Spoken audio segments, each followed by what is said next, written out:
परीक्षा की रात। रात का घना अंधेरा धीरे धीरे पूरे गांव को अपनी चादर में लपेट रहा था। साइंस स्कूल की पुरानी बिल्डिंग की खड़खड़ाहट और भीतर से आती आवाज़ें सबको डराती थीं। लेकिन निशा, एक होशियार और साहसी लड़की, ने आज रात को इस स्कूल में पढ़ाई करने का फैसला किया था। वह जानती थी कि बोर्ड परीक्षा उसके लिए न केवल एक चुनौती थी, बल्कि उसके भविष्य का निर्धारण भी। स्कूल की पुरानी दीवारों पर धूल जम चुकी थी और किचन से पुरानी धातु की गंध आ रही थी। जब निशा ने अपनी किताब खोली तो एक अजीब सी खामोशी चारों ओर छा गई। अचानक एक खड़खड़ाहट की आवाज़ आई, जैसे कोई कदम चला हो। निशा की धड़कन तेज हो गई, लेकिन उसने डर को अपने मन से निकालकर पढ़ाई में जुटी रहने की कोशिश की। कोई नहीं है, उसने धीरे से कहा, लेकिन उसके शब्द जैसे अपने ही कानों में गूंजे। तभी एक कागज उसके टेबल पर गिर पड़ा। निशा ने कांपते हाथों से उसे उठाया और देखा कि उस पर लिखा था, सच्चाई का सामना करो या सच्चाई तुम्हें खो देगी। जैसे ही उसने ये शब्द पढ़े, कमरे की रोशनी अचानक फीकी हो गई और एक ठंडी हवा का झोंका उसके चेहरे पर आया। एक हल्की आवाज़ सुनाई दी, तुम्हें इस परीक्षा में सफल होना होगा। निशा की आंखें चौंक गईं और वह भय से कांपने लगी।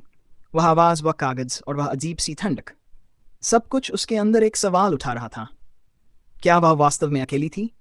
अचानक एक धुंधली परछाई कमरे में आई और निशा के पास से गुजरते हुए स्कूल की दीवारों की ओर बढ़ गई। निशा की सांसें रुक गईं।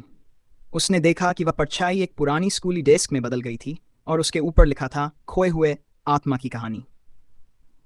वह घबराकर पीछे हटी और तभी उसके सामने एक पुरानी किताब खुली। निशा ने उसमें से एक पन्ना निकाला जिसमें लिखा था, जो डरता है वही हारता है। उस पन्ने पर लिखा संदेश उसकी समझ में आ गया। यह सिर्फ परीक्षा नहीं थी, यह एक आत्मा की परीक्षा थी। जैसे ही वह पन्ना उसने देखा, अचानक कमरे में अंधेरा हो गया और एक खौफनाक चीख सुनाई दी। निशा ने दिल की धड़कनों को शांत किया और अपने भीतर का डर जीतने का संकल्प लिया। मैं डर नहीं मानूंगी, उसने मन ही मन कहा। सालों पहले उस स्कूल में एक छात्र ने परीक्षा में असफलता से डरकर आत्महत्या कर ली थी। उसकी आत्मा हर परीक्षा की रात को अपनी कहानी बताने आती थी। निशा ने इस बार उस आत्मा से सामना करने का निर्णय लिया। कमरे की हवा हल्की हो गई और धीरे धीरे सब शांत हो गया।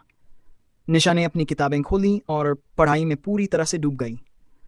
उसकी आत्मा ने समझ लिया कि डर के खिलाफ लड़ाई ही सच्चे साहस की पहचान है। वह रात निशा के लिए एक नई शुरुआत थी और स्कूल के भीतर वह अजीब सी खामोशी अब एक नई चेतना बन गई थी, साहस की आवाज़ जो हर परीक्षा की रात को गूंजती थी।